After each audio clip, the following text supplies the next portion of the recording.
Hey everybody, this is Casey Cease. Good to be with you today. I'm here with my friend Jim Essian. He is the author of Like Father, Like Sons, a new book that we published with Lucid Books. He's also the pastor of Paradox Church in Fort Worth. Jim, thanks for taking the time to let me interview you.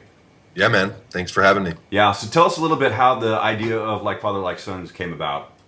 Yeah, I'm a new daddy relatively myself. Only been a dad for 2.5 years. I got two little girls, and mainly I was blown away by what God had begun to show me through being a father.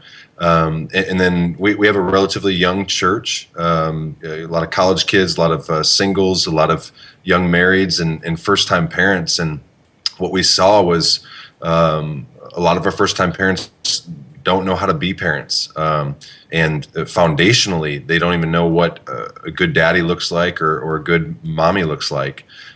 We have a pretty robust redemption group ministry and counseling ministry at the Paradox, and we deal with a lot of hurt and a lot of pain and a lot of abuse and a lot of brokenness.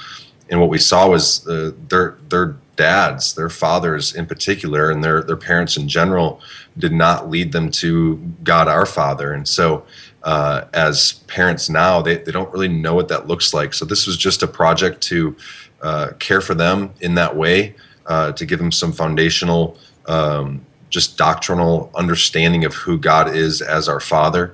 And then I draw some implications from that into their parenting. So it's certainly practical and helpful, but mainly more foundational in nature. Great. Now, how I remember you connecting with me early on, knowing that I owned a publishing company, Lucid Books, and you started out kind of just looking to put together a pamphlet for your church, and Yeah, it kind of grew bigger than that. And I sure mean, did. in a short amount of time, and you've had several churches order books from you for this upcoming Father's Day. Yeah, And so, what do you hope to see? How do you hope to see God use this book to impact yeah. families of this generation and the next? Yeah, I think what's somewhat unique about the book, especially with the churches that are in our network. I'm part of the Paradox is part of the Acts 29 Church Planting Network. Is we do tend to have some younger churches, not just as churches in how long they've existed, but even in the congregants. Our members that are there are relatively younger, at least in ours, and the six churches that have purchased some of these books as well for their people. It is that there's a lot of how-to parenting books out there, and some of them are really good, and some of them are Christian-based, biblically based, and even gospel-centered in nature. There's very few that just try to set a foundation of who God our Father is, and how He treats us as His adopted sons and daughters. And so I just think it's my hope would be is that it would give us all a better understanding of our Heavenly Father. That is it's a Christian thing to say, but a Christian thing not to understand. Yeah. And it's a doctrine that's not been celebrated, written much about, and it's vastly misunderstood. We have, and one of the main concepts of the book is we've been given these lenses by our earthly fathers, in which we tend to view our Heavenly Father.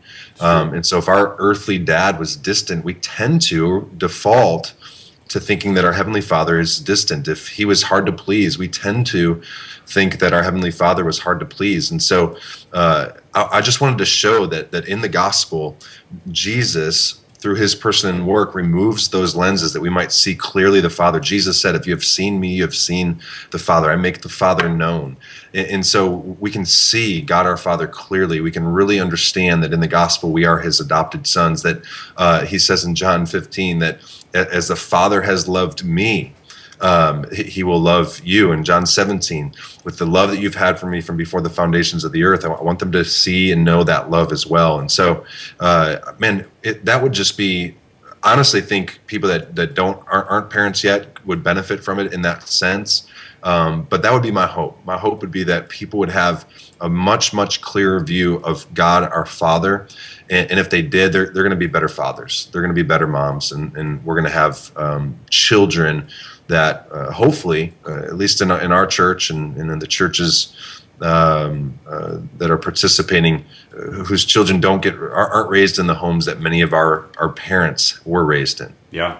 So hey, man, are you available to go speak at churches about this kind of stuff, man? I mean, I know Yeah. you're a busy pastor, but Yeah, I mean, man, I'm a nobody. We got a growing young church, and I got, well, small staff. But for the most part, yeah, I'd be able to run and speak on some of these things with certainly great humility, but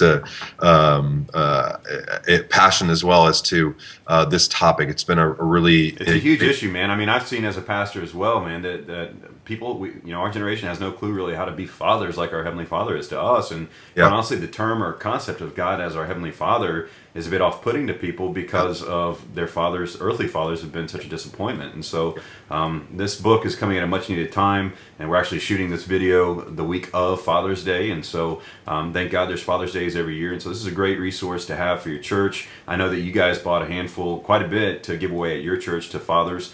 And so it's a great opportunity. So Jim, I wanted to thank you for taking the time to do this. Jim's book is available on Amazon, Barnes & Noble, on the Kindle. Soon will be on the Nook and the iBook. And so I encourage everybody watching this to go check it out. And I'll have some links below for that. So Jim, thanks a lot for your time, and Godspeed, and I look forward to seeing you soon. Yeah, man. Thank you. Thank your beard for me, because it's awesome. Yeah, thanks, man. Yeah, I just knocked it down a little bit just to keep it's awesome. keep it really. So No, that's good, man. it's great. Thanks, It's great. Jim. I appreciate it, man. See ya. See you, brother.